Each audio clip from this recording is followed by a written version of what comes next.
Hello बच्चों, स्वागत करता हूं आप सभी का अपने यूट्यूब चैनल बाल स्टडी में। तो आज के इस वीडियो में देखने वाले हैं जनन चैप्टर का लघुत्तरीय प्रश्न। जनन चैप्टर का जो है हम लोग आधे लघुत्तरीय प्रश्न उसको करवा चुके हैं और आप लोग शायद देख भी चुके होंगे। अगर नहीं देखे हैं तो उसका लिंक जो हम डिस्क्रिप्शन में दे देंगे, तो आप वहाँ से जाके क्लिक करके देख सकते हैं, या तो हम एंड स्क्रीन में डाल देंगे तो आप वहाँ से भी क्लिक करके देख सकते हैं। एंड स्क्रीन मतलब आप समझते हैं ना, जो अंतिम में जो वीडियो दिखाई देता है, ये देखिए एक यहाँ पे दिखाई देता है, एक यहाँ पे दिखाई देता है, तो वहाँ पे वीडियो हम डाल देंगे। इसका दीर्घ उत्तरीय एक साइड रहेगा, एक अति लघु उत्तरीय रहेगा, तो आपको जो देखना रहेगा आप वो वहाँ पे क्लिक करके आप देख सकते हैं। तो इसका जो हम लोग इस वीडियो में क्या देखने वाले, इस वीडियो में जो हम लोग लघु उत्तरीय प्रश्न देखने वाले। तो अभी तक अगर आप चैनल को सब्सक्राइब नहीं किए तो जल्दी से कर लीजिए, ताकि इसी तरह का वीडियो जब भी आप अपने यूट्यूब चैनल यानी कि बाल स्टडी पर डालें तो आपके पास नोटिफिकेशन पहुँचे और आप वहाँ से क्लिक करके उसको देख पाएंगे, ठीक ना। तो चलिए हम लोग जल्दी से वीडियो को स्टार्ट करते हैं बिना समय गवाए। तो पहला क्वेश्चन देखिए है कि अलैंगिक जनन की मुख्य विशेषज्ञ क्या है। अलैंगिक जनन की मुख्य विशेषज्ञ क्या है, तो देखिए इसका पहला हो जाएगा कि इसमें जीवों का सिर्फ एक विशिष्ट भाग होता है, भाग लेता है, ठीक ना। दूसरा है कि इसमें युग्मक भाग नहीं लेता है। तीसरा है कि इस प्रकार के जनन में समसूत्री कोशिका विभाजन होता है, समसूत्री कोशिका विभाजन होता है। ये देखिए होगा पहला का उत्तर। दूसरा देखिए कि द्विखंडन और बहुखंडन में क्या विभेद है, यानी कि दोनों में क्या विषमता है, क्या अंतर है, ये हमको बताना है। इसका देखिए उत्तर हो जाएगा द्विखंडन में। देखिए क्या होता है कि कोशिका के चारों ओर सिस्टम अथवा लक्षण भित्ति नहीं बनती है, लक्षण भित्ति नहीं बनती, यानी द्विखंडन में जो है कोशिका के चारों ओर लक्षण भित्ति नहीं बनती। इसमें बहुखंडन की तरह की कोई प्रक्रिया नहीं होती है। जैसे बहुखंडन में जो है बहुत सारी प्रक्रिया होती है, लेकिन द्विखंडन में जो है बहुखंडन की तरह कोई प्रक्रिया नहीं होती। जनक जीव खंडित होकर दो नए जीवों में को जन्म देते हैं। इसमें जो जनक जो जीव होता है इसको खंडित मतलब टुकड़ा, यानी दो टुकड़ों में विभाजित हो जाता है और दो नए जीवों को क्या करता है, जन्म देता है। दो नए जीवों को क्या करता है, जन्म देता है। बाकी देखिए बहुखंडन में देखिए क्या होता है कि कोशिका के चारों ओर शिष्ट अथवा रक्षा भित्ति बन जाती है, शिष्ट अथवा रक्षा भित्ति बन जाती है। शिष्ट के भीतर कोशिका का केंद्रक कई बार खंडित होकर अनेक छोटे छोटे केंद्र बनाता है, और जो उसके अंदर जो कोशिका है यानी केंद्रक जो के जो अंदर कोशिका है उसको कई बार खंडित होकर, मतलब कई बार खंडित होता है, यानी कई भागों में वो टूट जाता है और फिर छोटे छोटे केंद्रक बनाता है, जो संतति केंद्र कहलाते हैं, जो संतति केंद्रक कहलाते हैं। तो ये देखिए दूसरा का उत्तर था, आप लोग देख चुके। तीसरा नंबर क्वेश्चन है कि कायिक परिवर्तन को परिभाषित करें। कायिक परिवर्तन क्या होता है ये हमको बताना। तो ये देखिए बहुत ही आसान शब्दों में आप लोग भी अपने से लिख सकते हैं, एक बार समझने के बाद। इसका उत्तर देखिए हो जाएगा कि जनन की वह प्रक्रिया जिसमें पादप मतलब पेड़ पौधा, पादप मतलब क्या होता है, पेड़ पौधा। तो पादप शरीर का कोई कायिक या वर्दी भाग जैसे जड़ तना आदि पत्ती आदि जड़ तना पत्ती आदि परिवर्तित या विलग होकर नए पौधे का निर्माण करते उसे कायिक परिवर्तन कहते हैं। कहने का मतलब कि जड़ हो, तना हो या पत्ती हो, अलग हो के एक नया पौधा का निर्माण करता है, उसे ही कायिक परिवर्तन कहते हैं। कहने का मतलब जैसे आप लोग देखते होंगे गुलाब का फूल रहता है ना, गुलाब का फूल का एक अगर कोई भी तना जो है काट के और आप अगर उसको लगा देते हैं, रोप देते हैं, तो क्या होता है, एक नया जो है मतलब एक नया पौधा का निर्माण करता है, यानी कि वो पेड़ लग जाता है। उसी तरह से आप मुनगा का नाम सुने होंगे आप, मुर्गा नहीं, मुनगा जो कि लंबा लंबा होता है, हरा हरा होता है, ठीक ना। उसको उसका सीजन में होता है, जो कि बड़ा बड़ा होता है। देखिए इस तरह का टाइप का होता है, इस तरह का देखिए साइड में पतला होता है और बीच में मोटा सा होता है। मुनगा आप लोग अगर गांव से बिलोंग करते हैं तो आप लोग कुछ जानते होंगे मुनगा, ठीक ना। तो वो भी देखिए क्या होता है, उसका भी जो पेड़ होता है, क्या मतलब जब मुनगा को काटा जाता है तो उसका बड़ा बड़ा टन्नी को मतलब तना को जो है काट दिया जाता है। और वो तना जो मान के चलिए इतना बड़ा मोटा सा है, उसको अगर कहीं पे भी अगर हम लगा दिए ना, ज़मीन में गाड़ भी दिए, तो वो क्या होता है, फिर से हो जाता है, फिर से वो क्या होता है, हो जाता है। तो इसी को कायिक परिवर्धन कहते हैं, इसी को क्या कहते हैं, कायिक परिवर्धन कहते हैं। यानी कि अगर किसी भी मतलब कोई भी ऐसा जो पेड़ पौधा है जिसका हम लोग जो है तना या पेड़ तना या जड़ या पत्ती को अगर रोप दे और अगर वो हो जाता है तो उसको क्या कहते हैं हम लोग, कायिक परिवर्धन कहते हैं। जैसे गन्ना का भी देखिए क्या होता है, अगर उसका गन्ना जो है तना रोपा जाता है, तना को रोप दीजिए काट के, वो हो जाता है। तो इसी को हम क्या कहते हैं, कायिक परिवर्धन कहते हैं। तो आशा करते हैं कि आप कायिक परिवर्धन जो है अच्छे से समझ गए होंगे। चौथा नंबर क्वेश्चन देखिए क्या है कि पूर्ण जनन में क्या होता है, पूर्ण जनन में क्या होता है हमको ये बतलाना। तो देखिए इसका उत्तर हो जाएगा कि यह जनन की एक विधि है, यह जनन की एक विधि है, यानी रिप्रोडक्शन की एक विधि है। इस जनन में जीवों का शरीर किसी कारण से दो या अधिक टुकड़ों में खंडित हो जाता है। जो पूर्ण जनन होता है इसमें जो है ना, जो जीव होता है वो दो भागों में या दो से अधिक भागों में क्या होता है, खंडित हो जाता है, तथा प्रत्येक खंड अपने खोए हुए भागों का विकास कर पूर्ण विकसित नए जीवों में परिवर्तित हो जाता है। और जो प्रत्येक जो खंड हुआ है, यानी कि दो खंड या दो से अधिक खंड जो हुआ है, उसको विकसित कर देता है, उसको विकास का पूर्ण विकसित नए जीव में परिवर्तित हो जाता है और वो जो है विकास करके क्या करता है, नया जीव में परिवर्तित हो जाता है और सामान्य जीवन यापन करता है। इस प्रकार के जनन स्पाइरोगोरिया, स्पाइरोगारिया, हाइड्रा तथा प्लेनरिया आदि में होता है। यानी कि दो खंडों या तो दो से अधिक खंडों में विभाजित हुआ और फिर वो एक जीव बन गया, वो फिर क्या हो गया, जीव बन गया और वो जो है मतलब फिर अपना जीवन यापन करने लगा। तो इस ये सभी जो चीज़ें हैं किस में होती है, तो देखिए दो चीज़ों में, तीन चीज़ों में होती है, स्पाइरोगोरिया हो गया, हाइड्रा हो गया और प्लेनेरिया में होता है। तो आप लोग इसको कॉपी में नोट कर लीजिएगा। 5वां नंबर क्वेश्चन देखिए, बीजाणु जनन से जीवों को क्या लाभ है। बीजाणु जनन से जीवों को क्या लाभ है जो देखते हैं। इसका देखिए उत्तर हो जाएगा कि बीजाणु द्वारा जनन से जीव जो है लाभान्वित होते हैं, यानी कि लाभ होता है जीव को, क्योंकि बीजाणु के चारों ओर एक मोटी भित्ति होती है जो प्रतिकूल परिस्थितियों में उसकी रक्षा करती है। बीजाणु जो है एक मोटी भित्ति होती है जो कि उनकी प्रतिकूल परिस्थितियों में क्या करती है, रक्षा करती है और नम सतह के संपर्क में आने पर वृद्धि करने लगती है। ये था इसका 5वां का उत्तर। चलिए अब हम लोग देखते हैं 6ठा नंबर क्वेश्चन।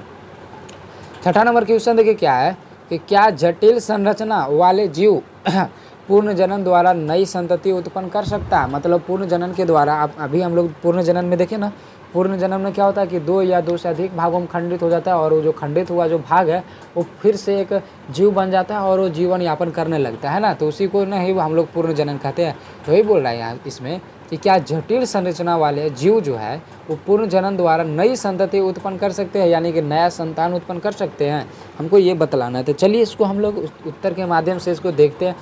इसका उत्तर हो जाएगा नहीं, ऐसा हम नहीं कर सकते। जो जटिल संरचना वाले जो जीव होता है उसको पूर्ण जनन के द्वारा हम नई संतति उत्पन्न करा नहीं सकते, ठीक ना। इसका मुख्य कारण यह है कि पूर्ण जनन के समान नहीं है, क्योंकि जटिल संरचना वाले जीव के किसी भी भाग को काटकर सामान्यतः नया जीव उत्पन्न नहीं कर सकते। हम लोग पूर्ण जनन में देखें ना कि पूर्ण जनन में क्या होता है कि दो या दो से अधिक खंडों में विभाजित हो गया, ठीक ना, और जो विभाजित हुआ जो भाग है वो फिर से जीव बन जाता है। लेकिन इसमें जो है नहीं होता, जो जटिल संरचना वाले जो जीव होता है, अगर इसके भाग को अगर हम खंडित कर दिए, मतलब काट दिए ना, तो ये जो है नया जीव में उत्पन्न नहीं होता। जटिल संरचना वाले जीव केवल लैंगिक जनन द्वारा ही नई संतति उत्पन्न कर सकते हैं। जो जटिल संरचना वाले जो जीव है वो लैंगिक जनन के द्वारा ही नई संतति का उत्पन्न कर सकते हैं, ठीक ना। ये था 6ठा का उत्तर। चलिए अब हम लोग 7वां देखते हैं। 7वां क्वेश्चन क्या है कि लैंगिक जनन की क्या महत्ता है। लैंगिक जनन की क्या महत्ता है, इसका उत्तर देखिए हो जाएगा कि लैंगिक जनन से जनन संतति में विविधता आती है, जीव के नए युग्मक बनते हैं जिसके कारण आनुवांशिक विविधता का विकास होता है। नए जीवों के विकास में इसकी महत्वपूर्ण भूमिका होती है लैंगिक जनन की, ठीक ना। ये देखिए 7वां का उत्तर था। 8वां नंबर क्वेश्चन देखिए क्या है कि एक प्ररूपी पुष्प के सहायक अंग एवं आवश्यक अंग में क्या भिन्नता है। यानी कि एक पुष्प है, एक फूल है, उसका प्ररूपी यानी कि सहायक अंग और एक आवश्यक अंग, एक होता सहायक अंग और एक होता आवश्यक अंग, ये दोनों में क्या भिन्नता है ये हमको बताना है। तो इसका उत्तर देखिए हो जाएगा कि एक प्रारूपी पुष्प के सहायक अंग फूल को आकर्षक बनाने के साथ आवश्यक अंगों की रक्षा भी करती है। जो एक फूल है, एक फूल का प्रारूपी यानी कि सहायक अंग जो है फूल को आकर्षक बनाता है। सहायक जो अंग है वो फूल को क्या बनाता है, आकर्षक बनाता है, साथ ही आवश्यक अंगों की रक्षा भी करता है। और जो सहायक जो अंग है उसको क्या करता है, रक्षा करता है, तथा आवश्यक अंग जनन का कार्य करता है। और जो आवश्यक अंग है वो क्या करते हैं, जनन का कार्य करते हैं, मतलब कि रिप्रोडक्शन, यानी कि दूसरे जो है फूलों को मतलब जन्म देगा, ठीक है ना, दूसरे फूलों को जन्म देगा आवश्यक अंग। 9वां देखिए नंबर क्वेश्चन है कि स्वपरागन और पर परागन में क्या अंतर है। तो इसका देखिए उत्तर हो जाएगा, ये एक साइड लिखिएगा, आप लोग भी इसी तरह से लिख लीजिएगा, एक तरफ स्वपरागन लिख दीजिएगा और एक तरफ पर परागन लिख दीजिएगा। और उसके बाद जो है इसको देखिए आप लोग 4 अंतर हम लोग लिख के लाए हैं आपके लिए, तो आप जो है इसको कॉपी में नोट कर लीजिएगा, ठीक ना। 4 इसी तरह से आप लोग भी कॉपी में नोट कर लीजिएगा। हम लोग देखते हैं आगे नंबर। अगला नंबर क्वेश्चन है 10वां नंबर क्वेश्चन कि अलैंगिक जनन की तुलना में लैंगिक जनन से क्या लाभ है। अलैंगिक जनन की तुलना में लैंगिक जनन से क्या लाभ है हमको ये बताना। तो देखिए इसका उत्तर हो जाएगा कि अलैंगिक जनन की अपेक्षा लैंगिक जनन अधिक श्रेष्ठ है। इसके प्रमुख कारण निम्नलिखित है। देखिए प्रमुख कारण जो है निम्नलिखित है, ये देखिए इसको आप लोग कॉपी में जो है नोट कर लीजिएगा, ये दोनों को, ये कॉपी जो है इसको कॉपी में ये दोनों को आप लोग नोट कर लीजिएगा, ठीक ना। चलिए 11 नंबर क्वेश्चन देखते हैं, बीज पत्र का क्या लाभ है। तो इसका देखिए उत्तर हो जाएगा कि बीज पत्र में जिनमें खाद्य पदार्थ जमा रहता है, खाद्य पदार्थ जमा रहता है, वह अंकुरित हुए भ्रूण का पोषण करता है। वह अंकुरित हुए जो है भ्रूण का क्या करता है, पोषण करता है, उसी को बीज पत्र कहते हैं। यानी कि जो बीज जो अंदर में रहता है ना, तो जो जहाँ से अंकुरित होता है, जो पत्ता जहाँ से अंकुरित होता है ना, उसी को हम लोग बीज पत्र कहते हैं, ठीक ना। देखिए 12 नंबर क्वेश्चन देखिए है कि पूरा स्थित ग्रंथि के कार्यों का उल्लेख करें। एक जो पूरा स्थित ग्रंथि जो है उसके कार्यों का मतलब उल्लेख करना, यानी उसके कार्यों को हमको बतलाना। इसका उत्तर देखिए हो जाएगा कि पूरस्थ ग्रंथि से पूरस्थ द्रव्य स्रावित होता है। पूरस्थ द्रव्य शुक्राणु द्रव्य शुक्राशय द्रव्य मिलकर बीरी बनाते हैं। बीरी मतलब समझते हैं ना, जो मनुष्य में जो स्पर्म निकलता है ना, उसी को बीरी बोलते हैं। पूरस्थ द्रव्य के कारण ही बीर में विशेष गंध होती है। इसी के कारण जो है ना, इसी के कारण यानी पूरस्थ द्रव्य के कारण ही जो है बीर में विशेष गंध होती है। यानी कि बीर में जो है, यानी जो स्पर्म है उसमें एक प्रकार का गंध निकलता है जो कि अच्छा नहीं लगता, थोड़ा सा खराब जैसा लगता है, ठीक ना। पूरस्थ द्रव्य बीर के शुक्राणुओं को उत्तेजित करता है। ये जो पूरस्थ जो द्रव्य है ये बीर के शुक्राणुओं का करता है, उत्तेजित करता है, ठीक ना। चलिए हम लोग 13 नंबर क्वेश्चन देखते हैं कि फैलोपियन नालिका की संरचना का वर्णन करें। इसकी संरचना का क्या करना, वर्णन करना। देखिए इसका उत्तर हो जाएगा कि फैलोपियन नालिका एक जोड़ी चौड़ी नालिका है जो अंडाशय के ऊपरी भाग से शुरू होकर नीचे की ओर जाती है और अंत में गर्भाशय से जुड़ जाती है। ये देखिए क्या इसमें स्त्री में ये सभी पाया जाता है, ठीक ना। फैलोपियन जो नालिका स्त्री में रहती है। प्रत्येक फैलोपियन नालिका का एक शीर्ष भाग एक चौड़े किप के समान होता है जो अंडाणु को फैलोपियन नालिका में प्रवेश करने में सहायक करते हैं। फैलोपियन नालिका दीवार मांसल एवं संकुचनशील होता है। इसकी भीतरी सतह पर सीलिया लगी होती है। इसकी भीतरी सतह पर क्या होती है, सीलिया लगी होती है, जो अंडाणु को फैलोपियन नालिका में नीचे की ओर बढ़ने में सहायता देती है। इस नालिका के द्वारा ही अंडाणु गर्भाशय में पहुंचता है। यानी कि इस फैलोपियन नालिका के ही द्वारा जो है अंडाणु जो है वो क्या कहाँ पहुंचता है, गर्भाशय में पहुंचता है। और फिर बच्चे जो है उसमें मतलब धीरे धीरे वृद्धि करते हैं। 14 नंबर क्वेश्चन है कि निषेचित न हो सकने वाले एक परिपक्व अंडाणु का नाम, मतलब अंडाणु का क्या होता है, मतलब जो है निषेचित ना होने वाले, जैसे मनुष्य के मतलब जो पुरुष जो है उसमें अंडाणु डाल दिया, ठीक ना, स्त्री में अंडाणु डाल दिया। अब जो है कोई जो है परिपक्व अंडाणु नहीं हो पाते, यानी निषेचित ना हो पाते, उत्पन्न नहीं हो पाते, वृद्धि नहीं हो पाते, यानी वो बच्चा पैदा करने में सक्षम नहीं हो पाता है। तो उसको क्या होता है, उसका क्या होता है जो बताना आपको। तो देखिए इसका उत्तर हो जाएगा कि एक परिपक्व अंडाणु यदि निषेचित ना हो तो यह लगभग 1 दिन तक जीवित रहती है, यानी 1 दिन के बाद मर जाता है, ठीक ना।